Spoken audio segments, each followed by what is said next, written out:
Hello everyone, my name is Michael Feidl. I'm Market Manager for Detection at Tecan based in Austria, and I'm the host for today's webinar.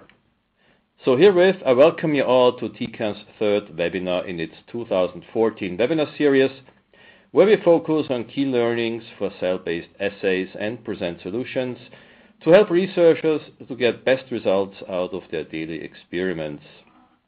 Now, in today's webinar, which will be jointly presented by Tecan together with Promega, the performance of two cell-based assays will be demonstrated using an environmentally controlled microplate reader.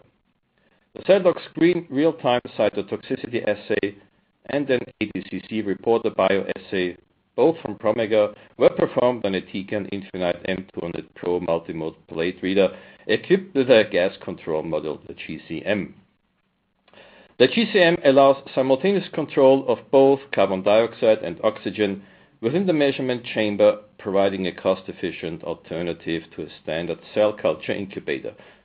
Moreover, then, combined with remote monitoring using Tecan's new CNS, Common Notification System software, the Infinite Reader and GCM offer exceptional ease of use and greater productivity for long-term cell-based kinetic assays.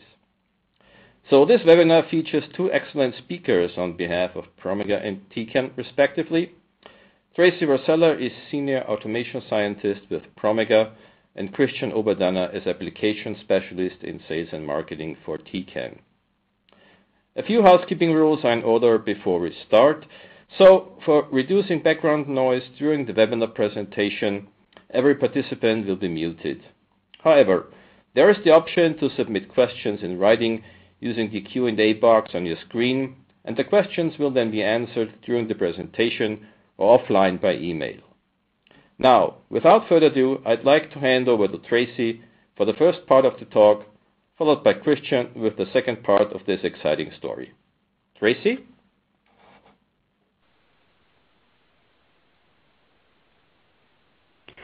Thanks for the introduction, Michael. Hello, everyone, and thank you again for attending today.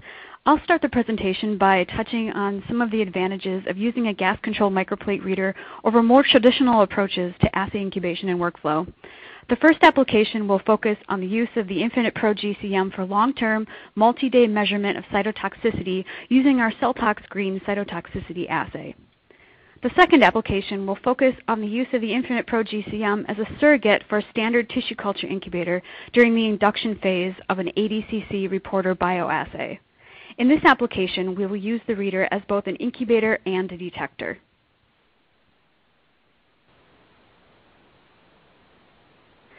Starting off with a few comments on how the use of a gas-controlled microplate reader can enhance the cell-based assay workflow.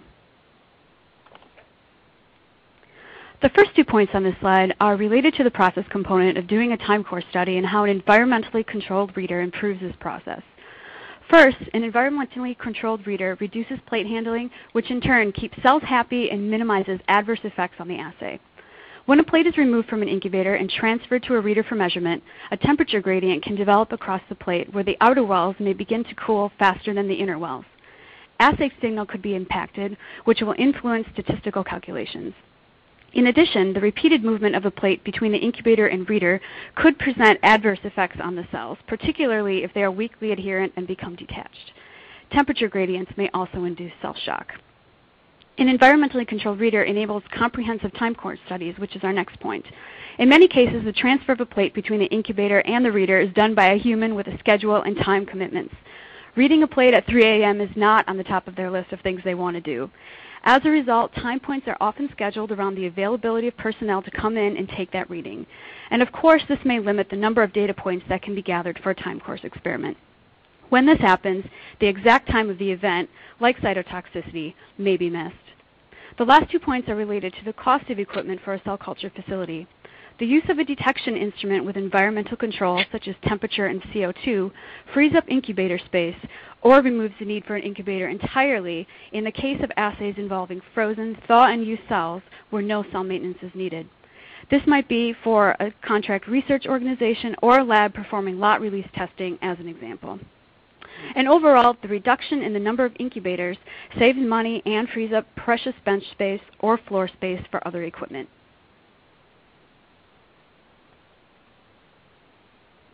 So after reviewing our workflow advantages, we'll now move on and highlight two applications that further support the incorporation of a gas-controlled microplate reader into a cell-based assay workflow.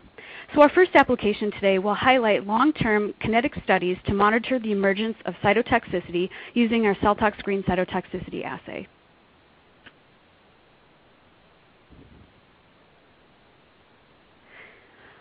There are a number of methods by which cytotoxicity can be measured. Oftentimes, these methods detect a biomarker like an enzyme that is released from the cell once the membrane is no longer intact. These can be sensitive in the detection of the biomarker when it is present. However, the problem with relying on the detection of enzyme biomarker is that once it's released from the cell, that biomarker has a finite half-life and window in which it can be detected. So as shown in the top graph, all cytotoxicity assay chemistries that use an enzymatic biomarker are susceptible to biomarker degradation and underestimation of actual cytotoxicity. This is particularly problematic when the compound and cell exposure period proceeds out to 72 or even 96 hours. Therefore, if the reading is taken at that later point in time, past the window of detection for that biomarker, one may falsely conclude that no cytotoxicity has occurred. The graphs below demonstrate this effect. Cells were treated with a titration of terfenadine and assayed at early and late incubation time points. At 6 hours, you see a dose-dependent increase in Cas-based biomarker. At higher doses of compounds, you see a decrease in cell viability marker and concordant increase in cytotoxicity marker. Here, the cells are undergoing apoptosis, with cytotoxicity noted at higher concentrations only. Now fast forward to 72 hours, we see that this window of detection for both the Cas-based and the cytotoxicity biomarker has passed at those higher concentrations.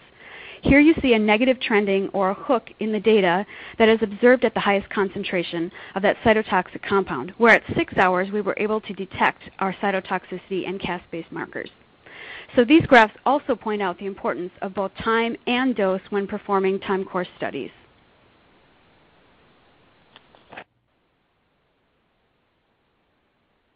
This brings us to the CellTox Screen cytotoxicity assay. The assay is based on differential dye excludability, which is a well-known and characterized way to determine viable versus non-viable cells in a population. The dye is impermeable to cells with an intact membrane. When the membrane breaks down, the dye is able to get into the cell and bind to the DNA.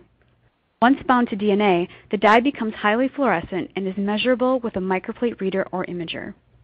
This is a desirable format because it is non-destructive and because labeling DNA does not rely on enzymatic biomarkers.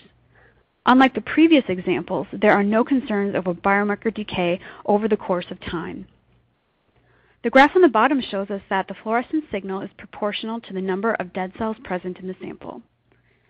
Pending the medium formulation that you're using, peak excitation wavelength of 512 and emission wavelength of 532 can be used.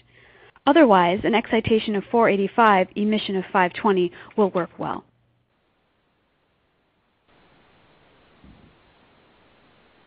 The CellTox Screen assay comes in a variety of product formats. One product format, designed for endpoint analysis, is comprised of the dye and a dye dilution buffer.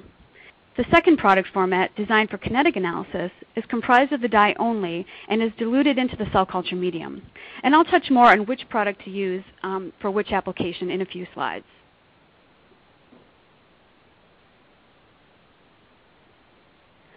A unique feature of the CellTox Screen dye is that it can be added directly to the cell culture without adversely impacting viability. Other dyes like hooks, propydium iodine, or ethidium homodimer are toxic because they are not fully excluded from viable cells. The fluorescence and phase images shown here at 72-hour exposure to the dye shows HeLa cells remain viable, that is, their membrane is intact, resulting in minimum fluorescence detection. The graph on the bottom left shows 15 minutes of incubation, which is our endpoint assay, or our one-step assay, versus 72 hours, or our zero-step or kinetic assay, which is continuous exposure of the dye in cell culture medium. Both methods of dye addition show equivalent EC50 results with the CellTox Screen assay.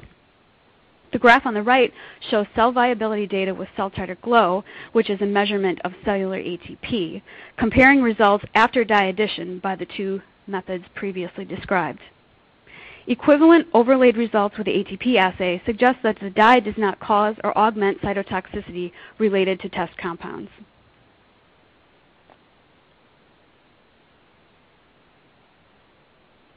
There are 3 protocol options for using the CellTox screen assay in your workflow. The non-toxic feature of that dye makes it highly amenable to kinetic cytotoxicity experiments, shown here in options 1 and 2. Option 1 and 2 show how the dye, which is our express kit, can be added to the cells either at the time of cell plating or with the compound at the time of treatment. Detection can be carried out at time intervals chosen by the user and carried on over the course of days. The third protocol option, which is our endpoint protocol, is designed for those who do not wish to follow cytotoxicity in real time and only wish to take one reading.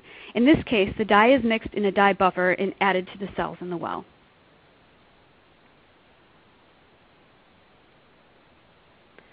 So now moving on to the first application. And as the title implies, the remainder of this presentation will be focusing on the use of the CellTox screen dye for a kinetic real-time measurement of cytotoxicity over the course of 3 days or 72 hours. Now for this application, we use several instruments to generate the data that will be presented here. First, we use the HPD300 digital dispenser by Tecan to do non-contact addition of test compound to the test wells. The Tecan Infinite 200 Pro with GCM was used to both incubate the experimental plate over the course of 72 hours, as well as detect fluorescence with the CellTox green dye. Next, I'll explain the experimental workflow that we used to set up this time course experiment. We plated HepG2 cells in EMEM plus 10% FBS. These were frozen cells from CCS, so we thawed them and directly added them to our tissue culture plate. 200 microliters per well was our total volume of cell addition, containing 10,000 cells per well. We also added 1x CellTox screen to this medium formulation. We next performed a serial 10-fold titration using direct addition to the well. Volumes were dispensed ranging from 1 microliter down to 200 picoliters. We also performed a DMSO backfill to normalize the DMSO between all the wells. Lastly, medium was added to the interwell spaces to provide additional humidity to the assay plate. The plate was incubated in the reader for 3 days, and fluorescence was detected every hour over the course of the time course study. Shown here are detection settings for the Infinite Pro plus GCM for our multi-day experiment. The idea was to closely mimic the conditions of a tissue culture incubator, and for these cells and medium combination, that meant an internal reader temperature of 37 degrees Celsius with 5% CO2. It should be noted that the reader was set to 37 degrees and the gas was adjusted accordingly prior to the start of the experiment. We also elected to use the bottom read function of this reader throughout the course of the incubation and detection. Shaking is a critical aspect of performing this assay and doing the readings, so for uniform distribution we incorporated a brief shake before each time point reading. Readings were conducted every hour over the course of 72 hours.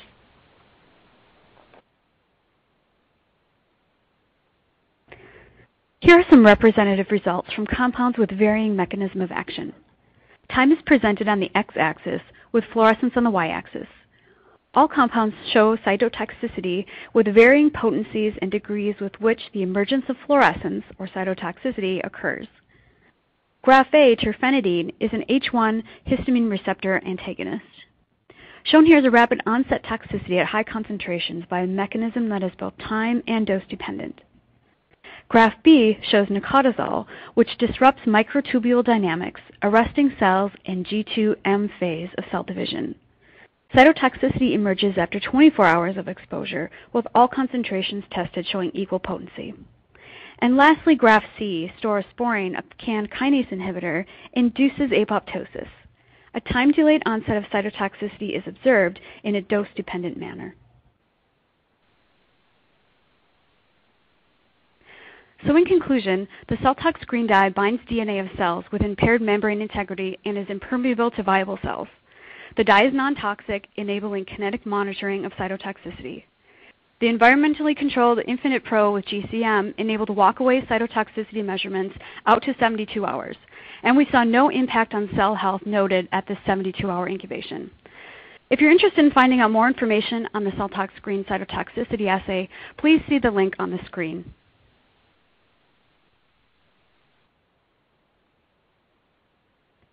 We'll now switch gears a bit and move on to the next topic of discussion, which is the use of the Infinite Pro GCM for studying ADCC mechanism of action. Antibody-dependent cell-mediated cytotoxicity, or ADCC, is a mechanism of action of antibodies through which tumor, virus-infected, or other disease cells are targeted for destruction by components of the cell-mediated immune system. ADCC is a desirable mechanism for killing target cells using antibody-based drugs. Bioassays designed to measure ADCC are particularly useful for biopharmaceutical companies and contract research and manufacturing organizations looking to understand and characterize mechanism of action, and also quantify biologic potency and stability of target compounds during discovery and development phases.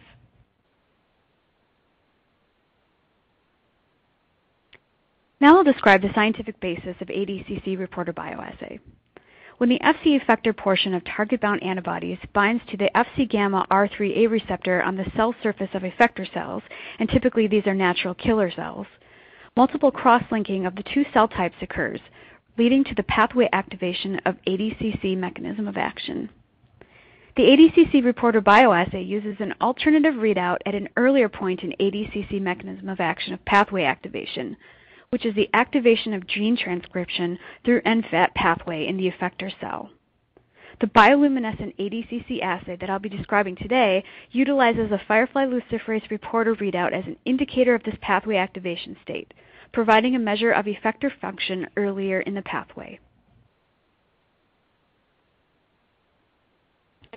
ADCC is a desirable mechanism for killing target cancer cells using antibody-based drugs. Killing of target cells is an endpoint of pathway activation used in classical ADCC bioassays. Classic assays typically use donor peripheral blood mononuclear cells or natural killer cells as effector cells. These cells can be highly variable in response, are tedious to prepare, and can result in high background readings. In the reporter-based assays, signal comes from the engineered effector cells. The use of bioengineered stable cells in the bioluminescent assay provides reduced variability, as the use of primary donor variable cells is removed from the equation.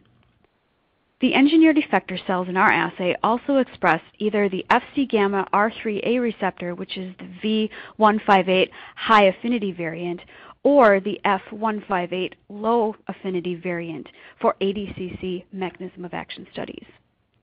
The inherent benefits of bioluminescence, including improved assay precision and ease of use, are also passed through with this reporter-based assay compared to classical methods. A variety of product formats are available for this assay, anywhere from complete kits to target and propagation models that contain either the target or effector cells, respectively. Therefore, options exist to suit the needs of the user. The application presented here used the complete kit, which included everything from the target and effector cells to serum, media, control antibody, and detection reagent. Where noted, kits are available with the V158 or the F158 effector cell options. The V158 Fc gamma R3A receptor variant items are currently available as a catalog product. The F158 variant items are available as custom. If you're interested in these custom products, please inquire at the email link listed on the slide. A highlight of using this bioluminescent ADCC assay is that we provide the user with frozen thaw-and-use cells, both target and effector, so no cell culture is required. Cells are thawed and immediately used in the assay. Developing this thaw-and-use format required the development of rigorous cell propagation conditions and defined freezing protocols for the cells. This ensures consistent bioassay performance and identical cells in the assay from day to day. There's also less variability when pre-culturing is removed from the bioassay process. In the end, time savings are achieved. No pre-assay planning and dividing time and labor for cell maintenance is needed. Cells can be banked by the user or ordered from us for long-term supply. The ADCC reporter assay has been vigorously tested through design of experiment iterations and optimization. Highlighted here are data which demonstrate that frozen thaw-and-use cells, shown in the graph on the right, give similar biologic performance to fresh cultured cells, shown in the graph on the left. The assay protocol does slightly differ due to the properties of the cells, but you can see here that equivalent biological performance in terms of EC50 is achieved. Now a closer look at the assay principle. The ADCC reporter bioassay is a bioluminescent assay for quantifying Fc effector function of therapeutic antibodies as measured by activation of NFAT signaling pathway. The ADCC reporter bioassay uses engineered JERCAT effector cells stably expressing the V158 or F158 variant of the Fc gamma R3A receptor and an NFAT response element driving expression of firefly luciferase. Antibody biological activity in ADCC is quantified with the addition of BioGlow reagent, which measures the luciferase produced as a result of NFAT pathway activation. Luciferase activity in the effector cell is quantified with luminescent readout. Therefore, there is a direct correlation between light output and the NFAT pathway activation.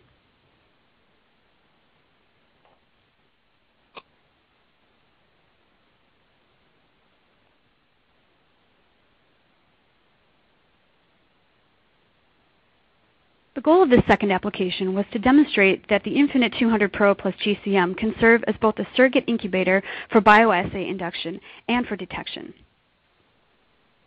The combination of assay and instrumentation can be especially useful for customers in lab environments that do not want to invest in cell culture infrastructure, such as lot release environment or QA laboratories.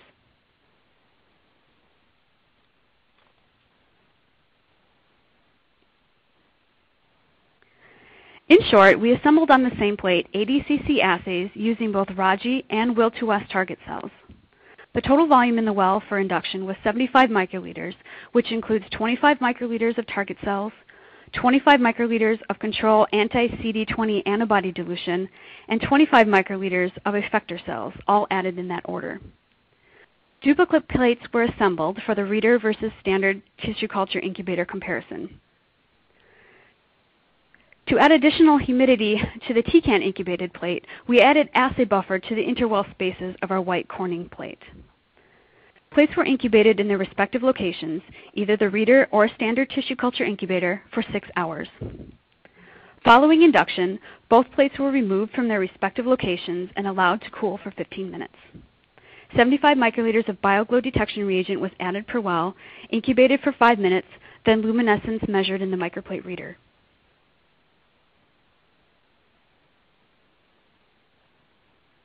For the 6-hour induction phase, we mimicked standard tissue culture incubator conditions in the plate reader by setting the temperature to 37 degrees Celsius, adjusting CO2 to 5%, and using ambient oxygen.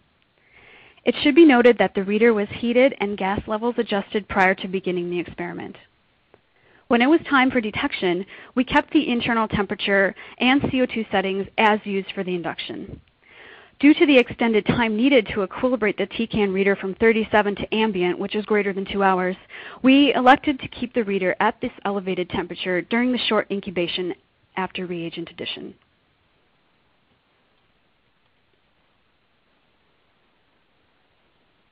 ADCC reporter bioassay results are presented here.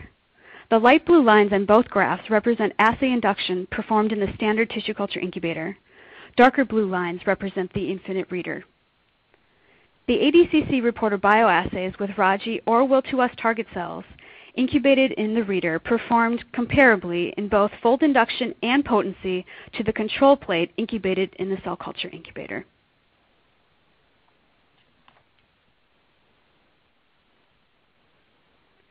So in conclusion, the convenience of using an ADCC complete kit with frozen cells is further enhanced by incorporating an environmentally controlled reader for incubation and detection.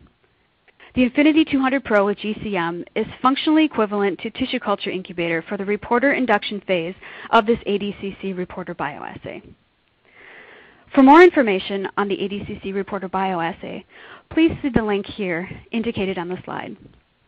And with that, I'd like to thank you for your attention, and I will now turn the presentation over to Christian from Tecan, who will describe the detection instrumentation used for the applications described today. Thank you, Tracy, for that perfect presentation and for these really interesting data that you have presented to our audience.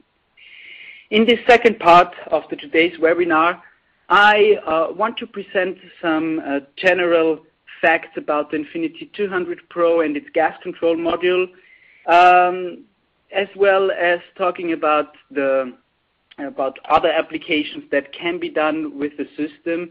And finally, I want to conclude with some information about our CNS system.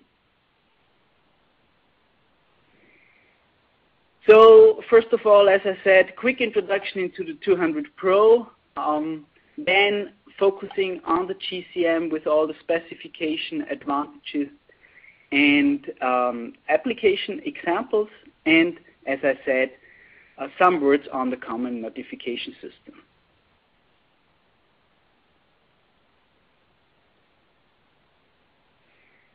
So let's start with an overview on Infinity 200 Pro. The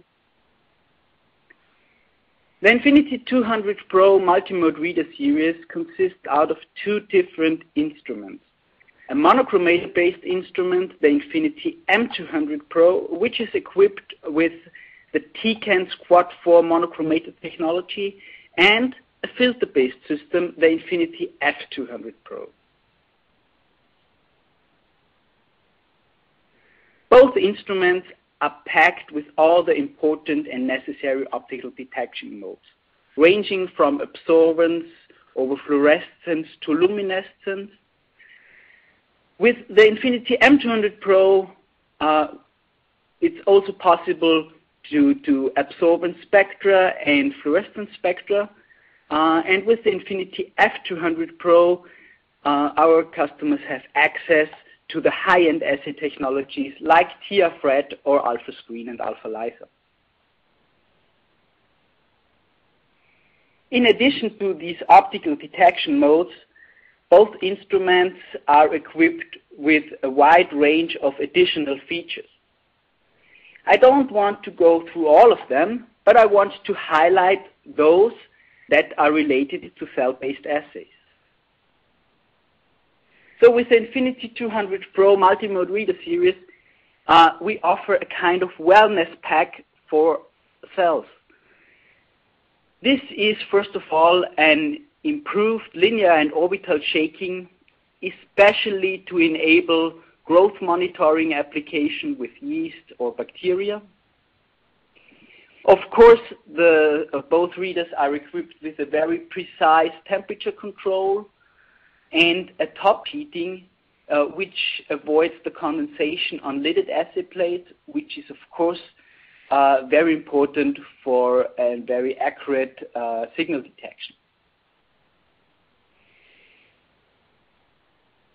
Both instruments provide some software features that dramatically improve the performance with cell-based assays. This is, first of all, an enhanced fluorescence bottom reading with a so-called optimal read function, which improves the well-to-well variations when working with adherent cells. That means that you will always cover the whole signal, no matter which plate format is used. The second optical or software feature that improves cell-based assays is automated set adjustment for fluorescence top measurements, and this is especially important when working with cell media that contain a phenol rate. And with this system, you normally have a very low signal to background, but with this function, you dramatically improve the signal to background of your measurement. And finally, the topic of today's webinar, the environmental control, the GCM, our gas control module. So let's dive into the details about the gas control module, presenting all the important information that is needed. The gas control module was developed together with Infinity 200 Pro, and it's the first system that offers an adjustable gas concentration inside the reader's measurement chamber. So it's the first fusion of an incubator and a reader, and of course the technology is patent pending. So what can you actually do with the GCM? As Tracy has already mentioned, you can perfectly control the CO2 level inside the reader, ranging from 0 to 10% CO2. But in addition, you can also control the O2 level from 0.1 to 21%. It has to be noted that the oxygen is replaced by nitrogen in our system. There is also a dual mode available where you can control CO2 and O2 simultaneously. This is of course important for all cell-based assays. And we also offer a manual mode to monitor O2 and CO2 levels of premixed gases. The GCM comes along with some additional features like acoustic warnings if the gas flow is somehow wrong. We offer an altitude control, which is very important for an accurate function of the O2 and CO2 sensors. And of course, there are log files available in our software to really monitor the CO2 level over the whole experiment.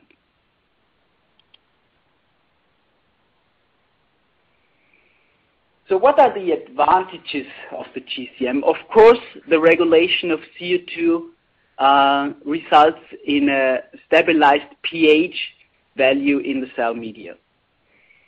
This, of course, results then in a better cell viability and proliferation of the cells. You can simply keep the cells alive inside the reader for long-term in vitro studies with eukaryotic cells. The regulation of CO2 and O2 enables for some more exciting applications. For instance, growth studies with anaerobe or facultative anaerobe organisms has become possible. You can mimic physiological conditions, for example, like in blood, or phenomena like ischemia or reperfusion. You can also induce hypoxia, as you will see in one of the following slides. Of course, it was possible to do cell-based experiments over a long experimental period in the past, but this was related to the very tedious transport of the microplate from the incubator to the reader and vice versa. Of course, incubating your cell culture inside the reader results in lower risk of contamination and in a more constant atmospheric condition when incubating at low oxygen levels. And when thinking about long-term experiments where the researcher wants to detect the signal every hour and the experimental period is more than 1 day, you had these overnight gaps where you had the solution to sleep in front of the incubator and take the measurement every hour, or just skip these data points, which results in gaps in your data curve, and of course in inconstant data set. So with the GCM, you can do an exact monitoring of the growth curves with no gaps in the overnight data, and this results in a very constant and complete data that finally guarantees a high-value result. So some application examples. Tracy has already explained in detail some very exciting applications, but we did some more applications which are available as application notes or white papers on the Tecan homepage. The first study we did is a study where we wanted to investigate the cell proliferation inside the reader. So we therefore worked together with Thermonunc. We used a special plate, the so-called edge plate, which incorporates a passive humidity control, let's say, and minimizes the evaporation inside the reader. In this experiment, we measured the proliferation of GFP transfected carcinoma cells in a time period of 75 hours. And we incubated the cells inside the reader at 5% CO2 and 37 degrees Celsius. And to detect the proliferation, we measured the GFP signal every hour. As you can see on the right side of this slide, on figure 4, the remaining filling volume in the edge plate ranges around 90 to 100% after 3 days. That basically means there is no significant evaporation inside the reader when using this plate. And on the left side of the slide, you see the growth curve of the carcinoma cells inside the reader with gas control and inside the reader without gas control. And as you can see here, no matter if you use calf serum in your media or not, just those cells that are incubated together with the GCM with 5% CO2 keep proliferating over the whole experimental period, whereas the other cells that were just incubated at 37 degrees Celsius stop proliferation after an overnight period and even start dying. So with this study, we could perfectly show that we can keep the cells alive inside the reader, not just keep them alive, but even guarantee a good proliferation of the cells.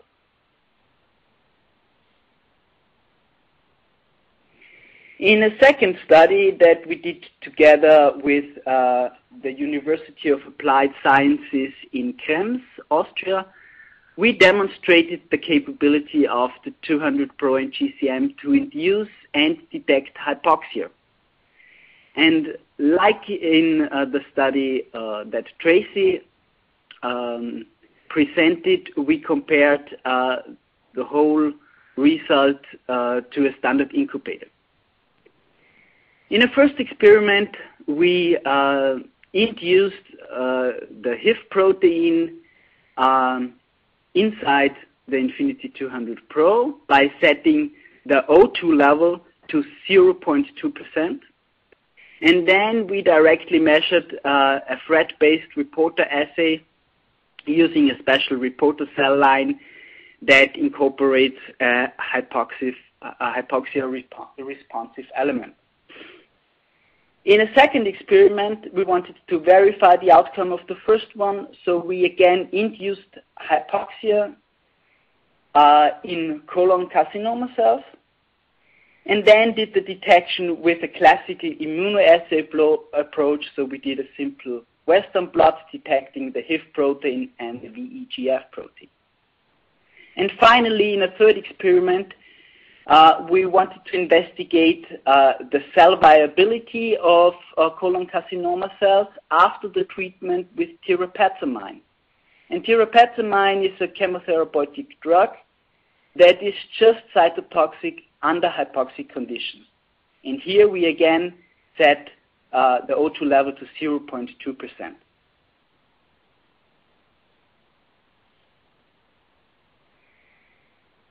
As you can see here on figure 4, the capability to induce hypoxia with the Infinity 200 Pro and GCM is as good as with a common incubator.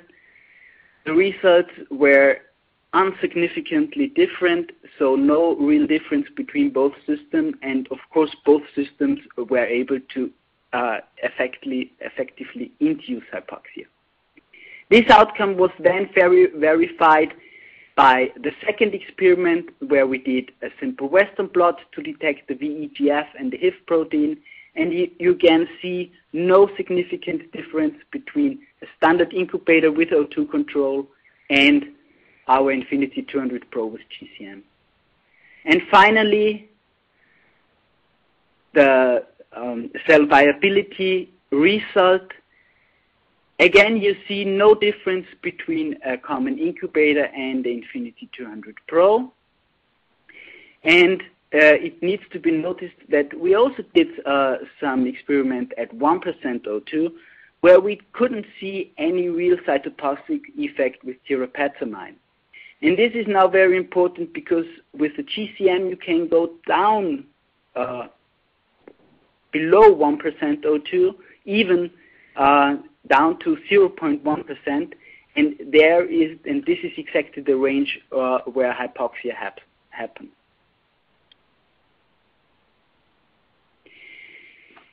In a third experiment, or in a third study, we investigated the capability to grow microaerophilic bacteria inside the multimode reader with the GCM. Therefore, we investigated the growth of Helicobacter pylori. We used a gas concentration of 10% CO2 and tested either 10% O2, 5%, or atmospheric O2 concentration, which is around 20%. The experimental period was 28 hours, and we incubated the cells, of course, at 37 degrees with continuous shaking, which is very important for all microbiology growth studies. The proliferation of the cells we measured by a simple OD600 measurement, and as the cells were also transfected with GFP, we also did a fluorescence bottom measurement. For both detection technologies, the absorbance OD600 measurement as well as the fluorescence measurement, we see the same result. Only the cells that were cultured at 5% O2 show an expected growth curve, whereas cells cultured at 10% O2 start proliferation after a very long incubation period of about 20 hours. And without any O2 control, Helicobacter pylori is not proliferating at all inside the reader.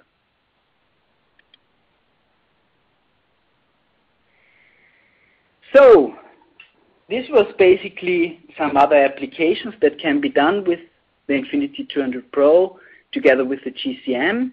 And now, in the final part of this webinar, I want to highlight our common notification system. What is the CNS? It's a tool that enables to remotely monitor Tecan instruments, especially the Infinity Reader series, and of course our liquid handling systems, the Freedom Evo.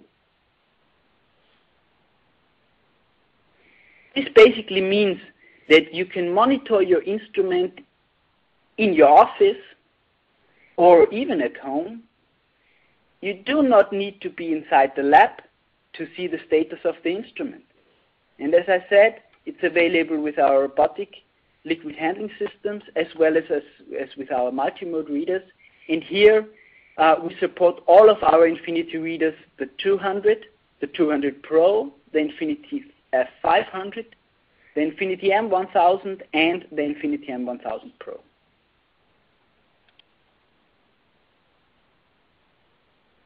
So basically, the CNS works together with our Magellan software, which transports the information to a web server and further on to your iPhone and iPad.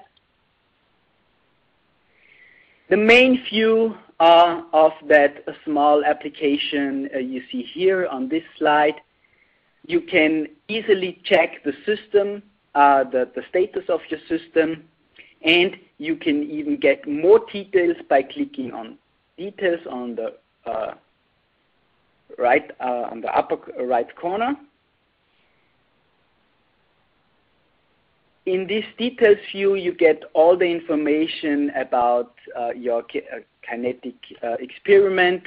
You see the CO2 and the O2 level, all the customer actions that have been done, and of course, you are notified if there is any error or any warnings popping up in the software. So especially for the Infinity 200 Pro with gas control, the CNS is very useful because you have continuous control about the CO2 and O2 level. When there is a change in gas flow, you will be notified and can go into the lab and fix the problem. You can, of course, also open the plate carrier to change plate. You can adjust the temperature and pipe and reagent manually whenever needed. So you don't need to wait in front of the instrument to do your manual interaction. You get notified by your iPhone go into the lab and do what you need to do. So to conclude my part of this webinar today, the Infinity 200 Pro is available as a filter or double monochromator-based device, and it's packed with various optical detection modes and numerous additional features. The Infinity 200 Pro offers dedicated features that help to improve application with living cells, one of which is the gas control module that enables the accurate control of O2 and CO2 inside the reader's measurement chamber.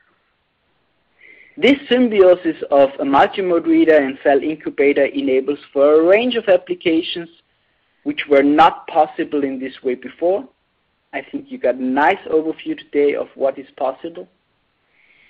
And finally, the remote monitoring with our CNS system helps to ensure high quality of your assay result and helps to avoid problems that might pop up in the lab. In the very end, some important links are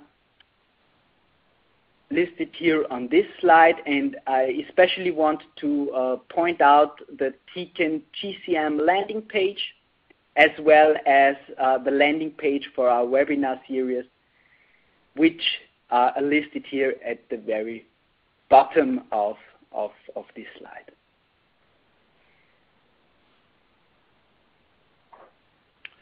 Okay, so thank you, Christian, and of course also big thanks to Tracy for these very nice presentations we heard. I'm sure the audience has now a great view in terms of what about cell tox assays and what about the cell-based assays in general in conjunction with assays and instrumentation, of course. And by that virtue, of course, I hope you had submitted several questions, which will then be answered, certainly personal, by email. And as a host, thank you very much for your attendance. And please ask questions, as we are certainly keen to hear from our customers. So thank you very much, and goodbye.